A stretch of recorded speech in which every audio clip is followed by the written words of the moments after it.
Hello, thanks for being in a new video. This time I have the full review of the Samsung Galaxy M14 5G. Let's get started.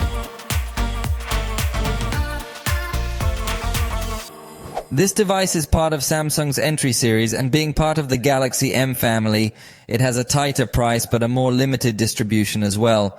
In Mexico, it will only be sold in Samsung's online store and also in physical stores, but exclusively from Samsung.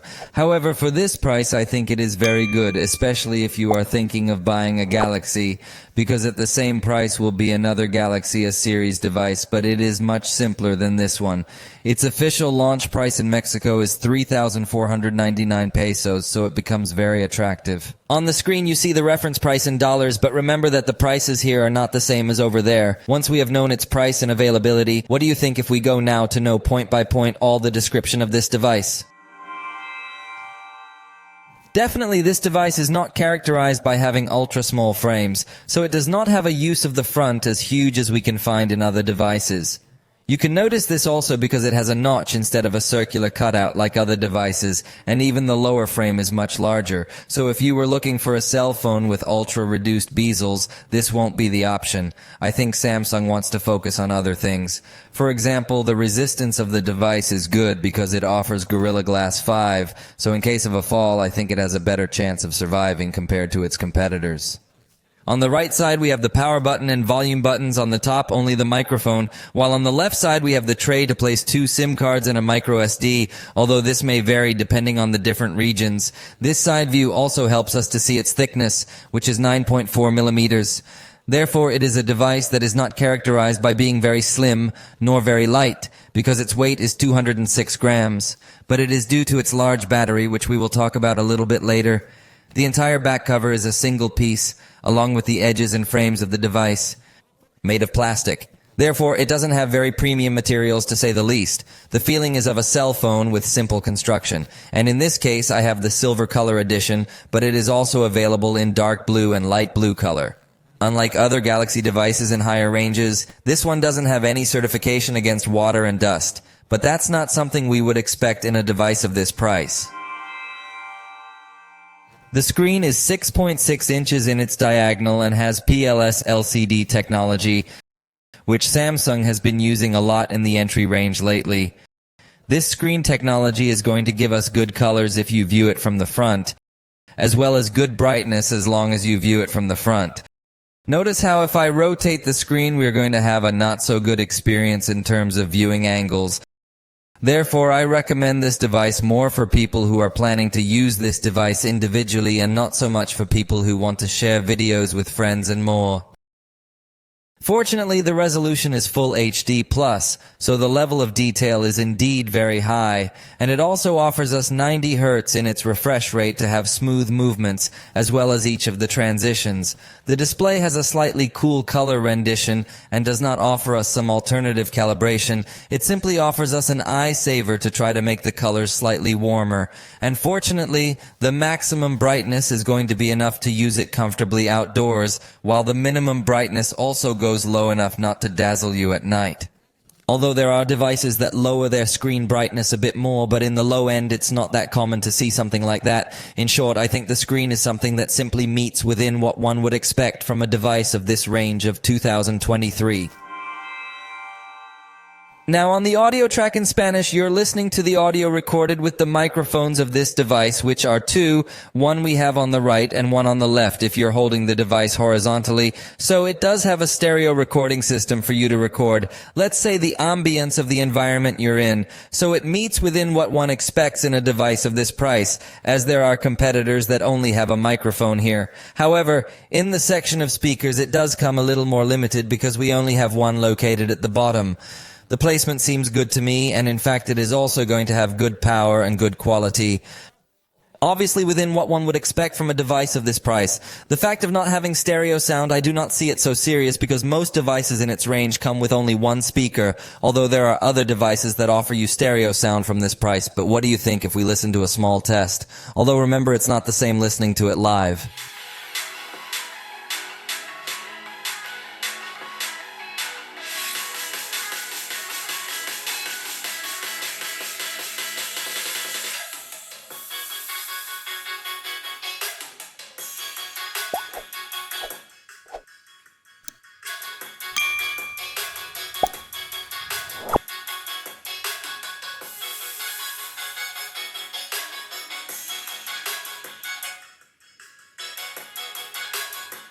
I must say that the sound feels of good quality, so despite not having stereo sound, I think it is well complemented by the quality of the speaker. Note also that it has a section called Sound Quality and Effects, where we can enable Dolby Atmos and Dolby Atmos for games when we connect headphones, and we also have access to a multi-band equalizer, but this option is available without the need to have headphones connected, which is very rare to see in other devices, so it is one of its strengths. We also have adapt sound to customize depending on your age the sound that will emit. Something I really like is the independent application sound function, which allows you to send the sound of certain applications to the Bluetooth speaker, and other sound is kept playing on the cell phone. So you could have music at a party and listen to WhatsApp audios on your cell phone so that everyone doesn't find out what audio they sent you. Also remember that it does have a headphone jack, and that's a very good thing. And if you're going to use wireless headphones, it's also good to know that it supports the SBC codec, which is the most basic codec, also the AAC codec. That's what you would expect in all devices of this price. But being a Galaxy, it also supports the SSC codec, which guarantees you to have maximum audio resolution with the Galaxy Buds, and also supports the aptX codec in its basic edition. But it is appreciated that it gives us support for higher resolution audio codecs to use a good quality Bluetooth headset.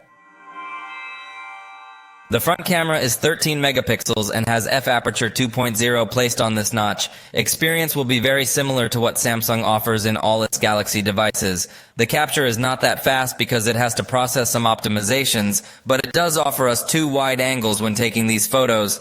And if we hold down the shutter, we start a quick video recording, although overall the device doesn't feel very responsive when doing these actions, but it's nice to have the options available. If we slide down the shutter, we can also access a burst, which once again takes a little while to start, but it's a nice feature. Takes a little while to initiate, but once it reacted, it does allow you to take multiple shots to capture the exact moment. In fact, the device also allows easy capture through the palm of the hand, and that one does react fast. Also in the upper right corner, we have the button that will allow us to select the beauty modes to customize the skin smoothing, also the tone, the size of the jaw, and the size of the eyes. Special filters will also be available that we can apply and preview in real time. We are possibly in front of the best camera in the range. In this case, when I'm up close, I still get a higher level of detail. The colors are also very accurate. We have good contrast and good sharpness. Overall, I really like this camera. Despite having fixed focus, when you move away from the camera, it still comes out well in focus, although no longer with as much detail as we saw when we were up close. But overall, I think it does take good pictures with this front-facing camera, which in the price range won't be something that common to find. Indoors, I like the colors, although it does suffer a lot more from the lack of light as intense as we saw it in the daytime. Notice how the picture is no longer as sharp. But I insist that the colors come out well, and fortunately there is not so much noise present. As with many devices in backlit photos, the preview still doesn't look optimized. But after taking the picture, I think it does make a good balance of highlights and shadows, and I insist that the level of detail it achieves in the face seems very high to me. At night, we also have a good result when we have some direct light. The contrast is good, the colors are good, although not as much definition as we saw in the daytime, and there is also the presence of some graininess. Although in the most complicated environment, which is backlit at night, it doesn't manage to resolve things well. However, even in much darker conditions with indirect light, it comes out a good result with a bit of noise present, but nothing really serious.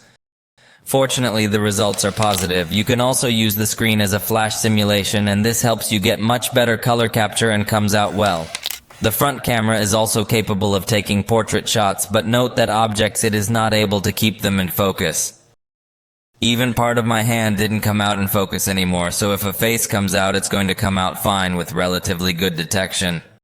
But it is not a portrait that we could consider of high level. Fortunately, in the evenings, it also manages to get a very similar portrait, although again with less definition than in the daytime. On the back, we will find 50 megapixel main camera with f-aperture 1.8 and 2 marketing cameras that you should already know the specifications because they are always the same. Let's talk about 2 megapixels with aperture 2.4 each. In this case, the capture is not so agile either because there comes a time when the device tells you that it is processing the images previously. But if we can access the burst, and it seems to respond a little faster, and you can take up to 30 pictures, and if you hold down the shutter, You can start recording a short video, although I insist that it takes a while to react. But if you want to continue recording, you can just swipe up and that's it. Again, in the upper right corner, we can enable some filters that we can apply and preview in real time, and we can also access facial beauty features. So these features are not reserved only for the front camera, but also for the rear camera. If we tap on screen, we can adjust the focus and also the exposure. But if we want more advanced manual settings, we can access the Pro mode, where we can regulate ISO, shutter speed, exposure compensation, focus, and white balance. And at the top, it brings another button that allows us to modify contrast, highlights, shadows, saturation, and even tint. So this is a very positive thing. It gives us a lot of manual settings to customize our pictures, although it is not capable of taking raw pictures. On this device, unfortunately, you will not have the option to scan documents automatically with the main camera. So you will probably have to download some other application for this purpose. What it is capable of doing is scanning QR codes without any problems from the main camera interface. The 50 megapixel photos I really like because it does have a special mode and it does look at all the zooming that we can do, and there's definitely still a good level of detail, so I think it's a very good camera in this high resolution mode. Outdoors, I find it a very good camera with vivid colors, high contrast, and considerably good sharpness. Even in the edges, we do not notice as much distortion as we notice in other devices in this same range. It is simply in the corner where it starts to be a little more noticeable, but I insist that other devices in this range have much more distortion in the edges, and this equipment comes out very well in the camera. Indoors, the intensity of the colors decreases, so we no longer have such a spectacular picture, although in terms of level of detail is still very well preserved. I would just like to see a bit more intense colors and even a bit higher contrast. But hey, the good news here is that there is not so much noise in the darker areas of the picture. In backlit scenes, you will notice that it is not able to optimize the preview while showing some burnt areas, but it does have automatic HDR, and look at the excellent result we have. I really liked it a lot. I think this camera is one of the strongest points of this device because in the price range we find much simpler cameras. At night, in areas of direct light, we have a good result, although perhaps it takes away a little bit of the warmth of the environment if they are yellow lights. But in terms of level of detail, noise management, and definition, I think it is very good. It has a night mode, although the photos come out practically the same. You don't even notice a significant reduction in noise because in automatic mode it was already quite good. But I was certainly surprised that in darker areas where we only have a little indirect light, this device came to behave very well while maintaining good colors. Although it is true that there is a lot of grain, but believe me, it was an extremely difficult photograph that without night mode it takes very well. The result with night mode seems even better to me because it eliminates practically 100% of the noise. The darker areas still have a bit of grain and possibly the focus could be improved, but we are talking about a low-cost device, and believe me, this setting was very dark and achieved a very good result. The zoom will not be as spectacular as we would like, but speaking in its price range, I think it's okay. Here we have a 2x zoom where we have a good quality, but if your priority is to take a photo with a lot of definition, I recommend you to take the photo with 50 megapixels and then crop it. Look here, we have the picture with 5x digital zoom, and believe me, it doesn't look as good as it would with a cropping of the 50 megapixel picture. Finally, the maximum zoom is 10x, and I insist that it looks too stretched, very artificial, and the result is not very positive here. This device does not have an ultra-wide camera, but you do have a panorama mode that you could take advantage of. This is the result with that mode, and I think it's very good in terms of level of detail, also color contrast, even the blending of each of the pictures is excellent, so in wide shots I think this mode could work for you. Remember that this main camera can also focus on close objects, although if you get too close the focus may cost a little more. It is advisable to be a little further away and apply a little digital zoom so that the photo comes out with a more uniform focus, and the result is really very good, generating a very nice natural bokeh.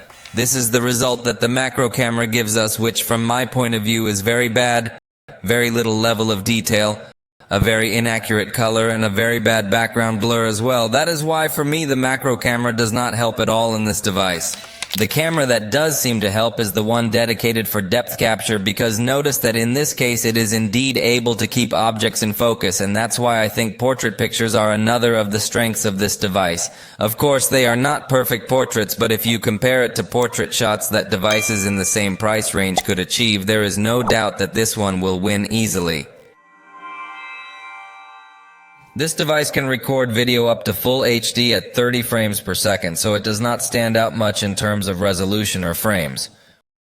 When recording, we have a comfortable slider for zooming. We also have a button to take screenshots of the video we are making. And at the top right, we can also enable or disable the flashlight. What it does not allow us to do is rotate to the front camera while we are recording. However, something that I find remarkable is that it does allow us to apply some color filters in our video recording while maintaining the full HD resolution. The video will be in full HD at 30 frames per second. Fortunately, it captures colors well. The bitrate doesn't feel like it's that high, but that happens in virtually all cell phones. So the movements maybe don't feel as good, but I like that it maintains good color capture, and also that it doesn't have such aggressive exposure jumps as is common in devices in its range. So again, I think that among its competitors it will be one of the best video recorders. Indoors, it's very similar to what happens with photography. We have a little bit paler colors and a little bit of noise presence. But I think it's well treated. It's still maintaining a stable focus, and we're also going to notice that the white balance isn't jumping around aggressively, nor is the exposure. Therefore, the video quality seems to me to be remarkable, although a little pale. In backlighting, it will not be as recommendable to record, although it seems to me that it does a considerably good job. In this case, it wasn't such a complicated backlit scene, but you can see how it gives priority to lighting the face well by sacrificing several of the back areas. So if you're going to shoot in these environments, I think it's advisable to use some other device, because this one doesn't perform as well. Although again, in its price range, I think it does come out on top. In night environments with direct light, we have a good quality. The darker areas appear a bit noisy and grainy, but honestly it performs up to what one would expect from a device in this price range. In fact, many devices in this price range will record at much lower quality, so I like the result we see here. Even in very complicated scenarios of a lot of darkness with little indirect light, we have a result where we can still appreciate the colors well, albeit with a lot of noise and grain.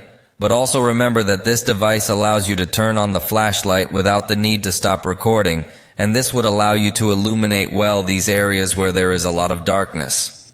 So it records well. Also remember that it does offer us digital stabilization, which is something that in the price range is very rare to see.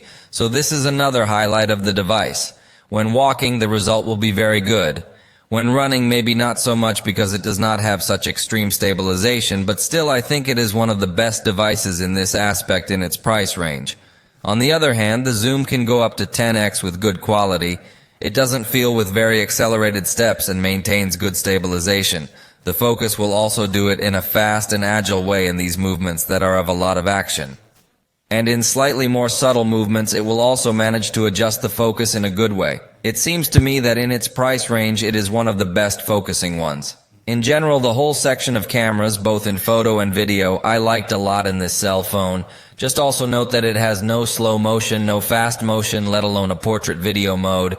The front camera can also record in full HD, and fortunately also with digital stabilization, which is considered a strong point. Unfortunately, it can't do a very good job in dynamic range, so you'll probably find a lot of white areas, or burned out areas as they are often known. But at least the fact that it does have stabilization allows the video to be higher quality, although it will always light up your face first. Indoors, I like the result. It seems that in photography it suffers a little more, but in video recording I think it comes out very well, very little noise, good colors, good lighting, no aggressive jumps in either white balance or exposure.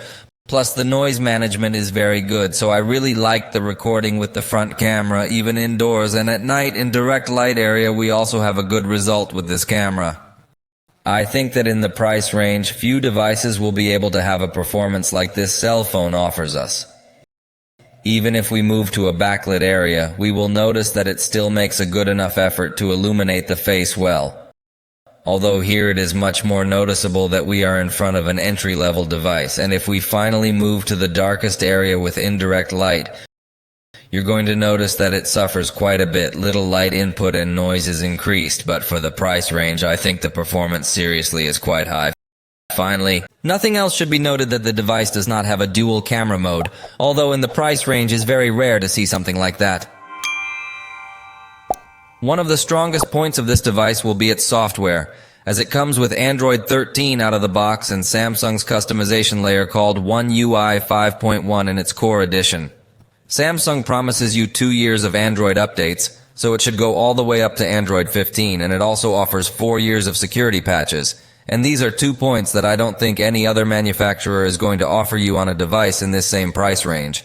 In addition, Samsung adds important features that we can highlight in it, such as Samsung Members, which in addition to helping you to live with other Galaxy users and report any faults or errors, also gives you access to multiple offers and special discounts not only in Samsung products but also in other stores with which Samsung has some collaboration. Another remarkable thing is that it has modes and routines, which is a feature that until now Samsung reserved for its high-end devices.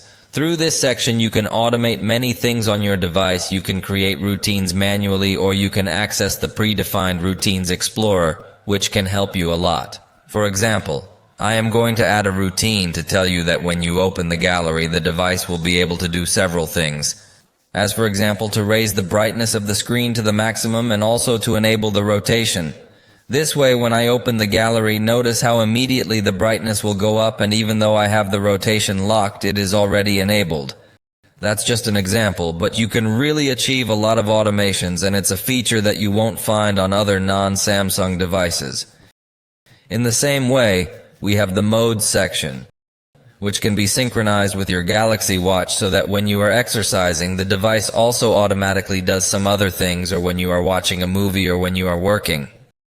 So really, the automations are very good. We are also going to have available the Edge panel feature that Samsung had reserved for higher ranges. In fact, we have available all the variety of panels that are also available on other devices. You can even download more panels from the Galaxy Store so that from this small sidebar you can do a myriad of actions.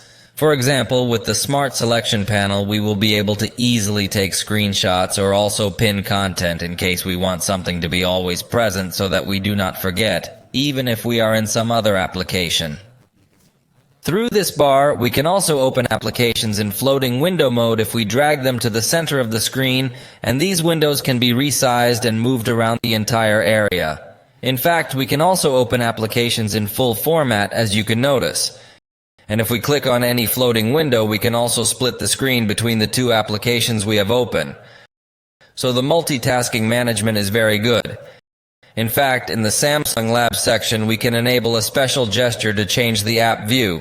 For example, by swiping from a corner, I can convert an app from full screen to floating screen without any effort. That's why I find it one of Samsung's most outstanding features. Plus, it allows you to open more than one app in this format. Because even though other manufacturers are already starting to implement this floating windows feature as well, Samsung is one of the few that does allow you to open many apps in this format simultaneously. Of course, the device is not very powerful, so it is likely that if you open too many things, it will be a bit slower than we would like, but its operation in any case is going to be correct, especially to be able to do many things at once. Also, when you have an application open, you can enable the option to slide with 2 fingers from below. You can enable split screen mode more easily. All these types of functions are what make Samsung devices special.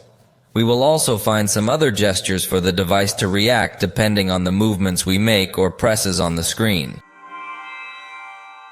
This device has a side fingerprint reader that allows us to register up to 3 different fingerprints. This is one of its weak points because most devices allow up to 5 different registrations. This device lets you select whether you want the fingerprint reader to work just by touching it or you need to press it. And in Samsung's web browser, it will serve to remind us of passwords as well. In fact, this fingerprint reader also supports a gesture to slide down the notifications panel and quick settings on the home screen. And not only does it have a fingerprint reader, but also facial recognition.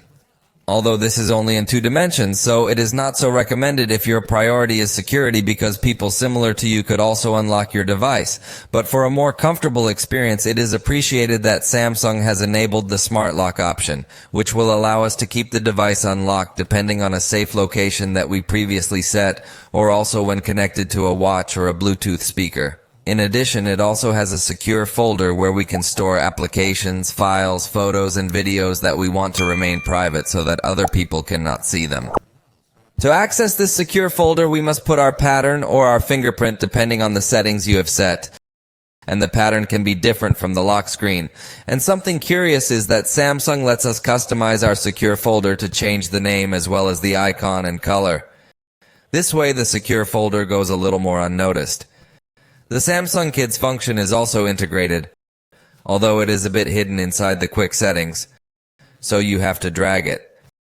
But this is one of the features I find most useful, especially if you plan to lend this phone to a little one. Here Samsung gives some suggestions of applications designed specifically for children that you can download, or also in the parental control setting you can add more applications to the little one. And right here you will see the usage time of this cell phone. You can also set a time limit as well as a bedtime. And you can authorize contacts, applications, files, or you can also set some applications that even though the time limit has expired, they can still use them maybe to communicate or something like that.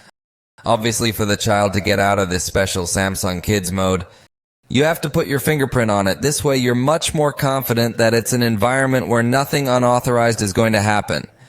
This device does not include Samsung Pass, so for passwords you will be relying on Google's password manager. However, if you happen to lose your phone, in addition to the Google implementation, Samsung does offer a locate my phone option. And it is very important that you enable offline search so that you can also help other Samsung users find their phones even when they lose internet connection. It is also important that you have these options enabled so that you have a better chance of finding your device in case it gets lost. Remember that Samsung also offers a free VPN for its users, which is very useful when connecting to public Wi-Fi networks. For free, it offers you 1 GB per month, but if you need more, you can make a monthly payment, but it comes in handy to have protection on this type of Wi-Fi networks. In fact, you will also find protection against malware that is disabled by default, but if you are more cautious, you could activate it. It is totally free because Samsung has a partnership with McAfee. However, you should know that if you enable this option, the device may become slower. Therefore, I recommend that you do not activate it and simply take basic precautions, such as not installing unknown applications. The battery will be another highlight of this Galaxy M14 5G because it is 6,000 milliamps. That's a very large capacity, and for that very reason the device is not very light or very thin, and the battery performs very well. In my test, it took me 4 hours and 10 minutes to discharge 50% of the power using an application with multiple calculations running in the background and playing videos in the foreground. This way we also see more or less what its management of apps running in the background is like, and it's very good, so the battery is one of its strongest points. It really is a device that you're not going to have to be constantly charging. However, talking about the charger, we did find a weak point because it is not included in the box, so you will have to buy it separately, and there are 2 options. The 15-watt charger, or there is also a 25-watt charger. In Mexico, they are priced at 349 and 499 pesos, respectively. On the screen, you see the reference price in dollars. But remember that the prices here are not the same as there. In the description, I leave links to purchase these original chargers in case you want to buy them. But the good news is that it is also compatible with power delivery. So it is not 100% necessary to buy the original charger as long as you buy another charger that you see that says power delivery, since that charger will be able to adapt perfectly to the maximum load supported by this cell phone. In my test, using the original Samsung 25-watt charger, it charged up to 23% in 15 minutes. Then it got up to 45% in 30 minutes. And the full charge finished at about an hour and a half after plugging it in. So it honestly seems like a good charge to me considering it's a very large battery, but I definitely don't like the fact that Samsung doesn't integrate the charger in the box. In battery options, we will find a basic saving mode that can help us in the day-to-day. And if we have an emergency, we can also enable this last option before turning on the saving mode to activate a much more extreme saving. Although it still allows us to add 4 applications that we consider essential.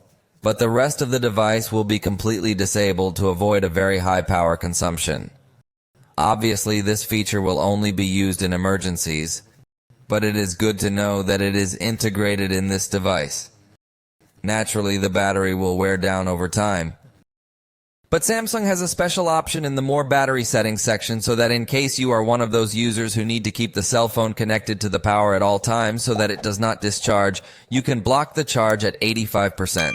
This way the battery will not suffer so much degradation over time. Or if you are going to leave it charging all night, you could create a routine so that this option is automatically deactivated when you are about to wake up to finish charging it. So it is very grateful for the existence of this option, which is not very common to see in devices of this price. Connectivity is very good, starting with support for 5G networks. That is something uncommon to see in devices of this price, so it is one of its strongest features. It is ready to have good download speeds, although I wish it came well complemented with a selector so that users can choose which applications can and cannot use their mobile data. Since in this case it only has a background restriction, but there are other devices that allow you to restrict apps in the foreground as well. It has Wi-Fi 5 and Bluetooth 5.2, so in these two aspects we still do not have the latest.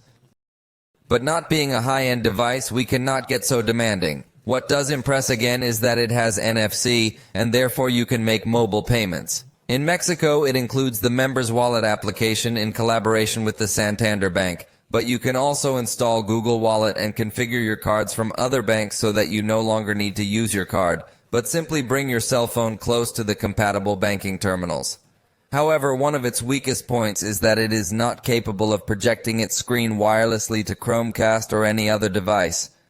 Much less will it be able to output its signal through an HDMI adapter on the USB port. Fortunately, it does integrate Android Auto, so if you already have a vehicle with a screen, you can connect seamlessly to your cell phone. Fortunately, it does integrate a good variety of sensors such as accelerometer, geomagnetic field, orientation sensor, gyroscope, light sensor, a physical proximity sensor, as well as gravity, linear acceleration, and rotation vector sensors.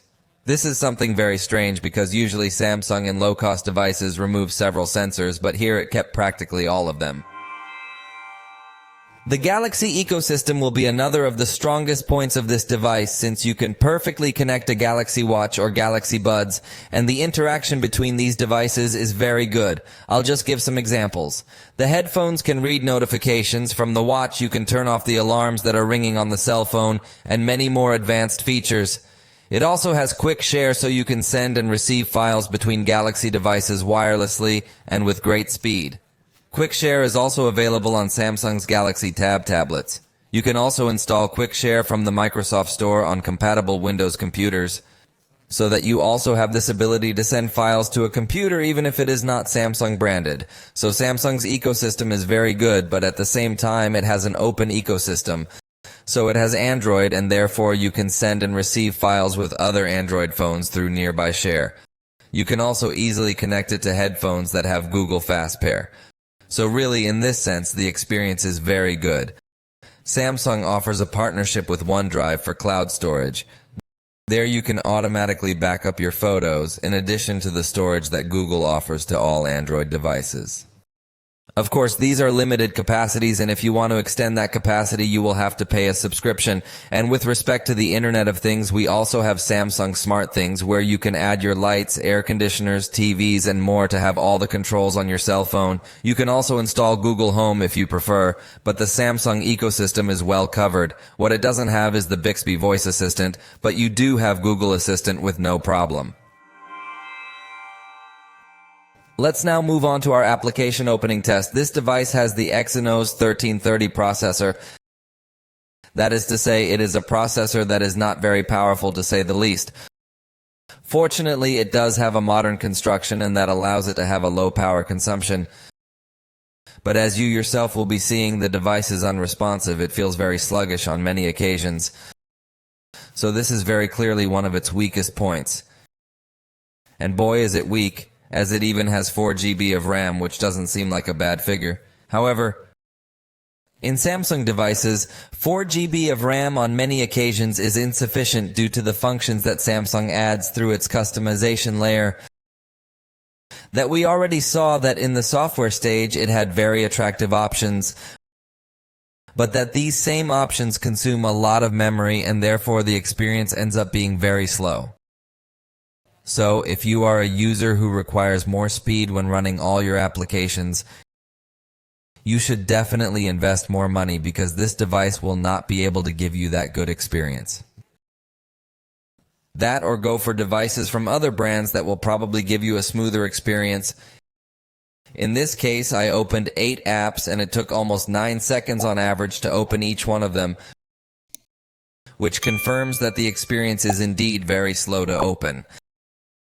However, since they are open, it may possibly behave a bit smoother, but still, if you have a lot of apps open, there will be times where the apps will restart when reloading. Therefore, the recommendation would be to use few applications at the same time. Possibly this device will only support about 4 running apps to still keep something relatively fluid. And yet you're seeing some restarts yourself, so you're not going to have very good multi-app performance. I think this device is more focused on simple users who are only going to use 1 or 2 apps at a time. Now we have several videos recorded in full HD with this cell phone. In total, they add up to 1 minute. Let's put it to export to see how long it takes. We're sure it's not going to be very fast, but let's wait for it.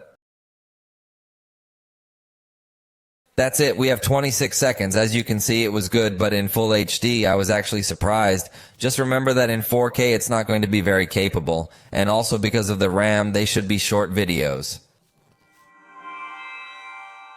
For games, Samsung integrates the game launcher where we have collected our installed games, among other tools. In fact, we can also access an instant games feature that will allow us to run all this content without downloading and installing it on our cell phone, so it can come in handy to save storage and have some entertainment. Remember that Samsung also has integrated Discord in this game launcher so you can chat with your friends while you are playing. And it also has the Game Booster to give you some other in-game tools. Within the Game Booster settings, it offers a selector for you to determine if you want to prioritize power saving or maximum possible performance.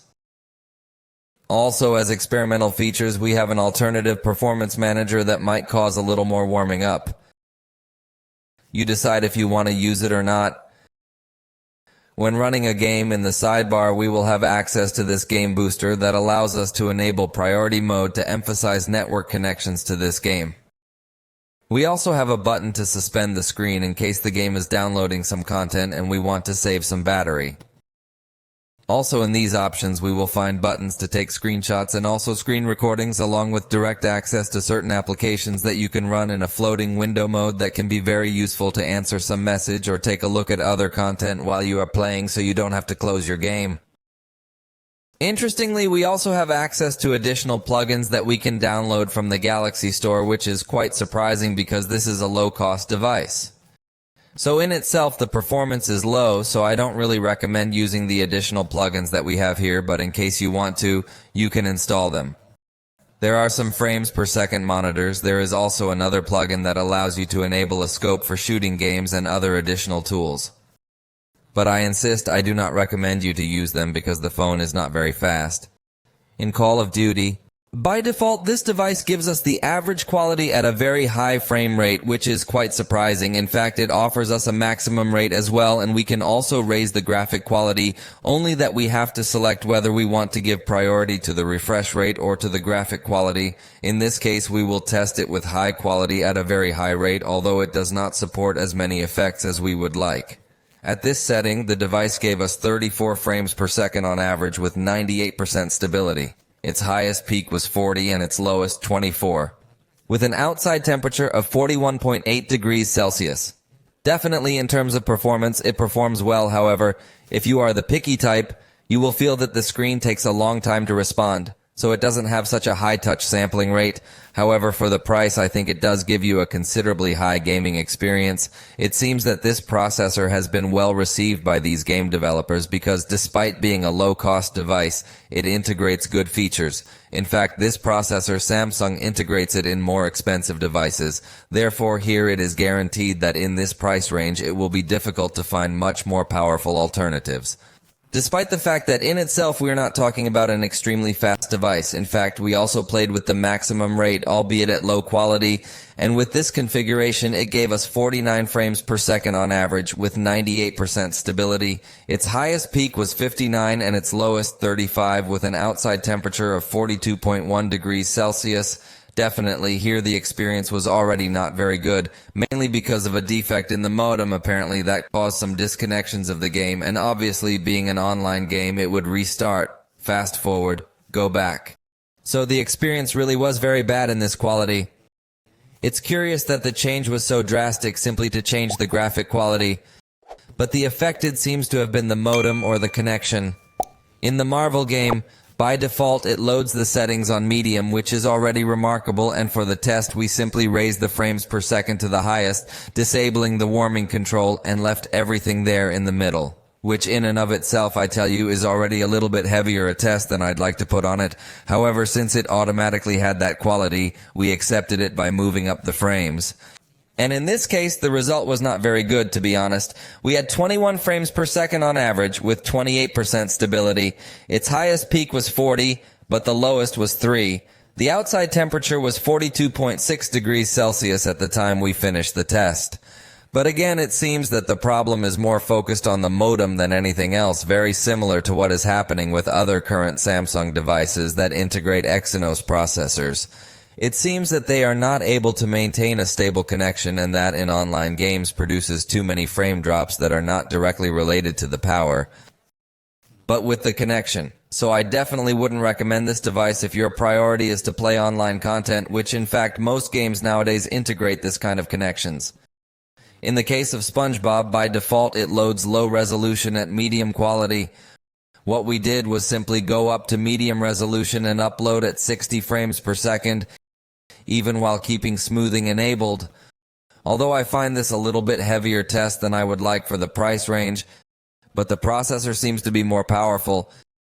With this configuration it gave us 28 frames per second on average. With 100% stability, its highest peak was 31 and its lowest 22, with an outside temperature of 41.2 degrees Celsius. Because this is not an online game, but everything is played locally, we had a positive experience. It didn't have as much instability as we had seen in the other games, and that helps a lot.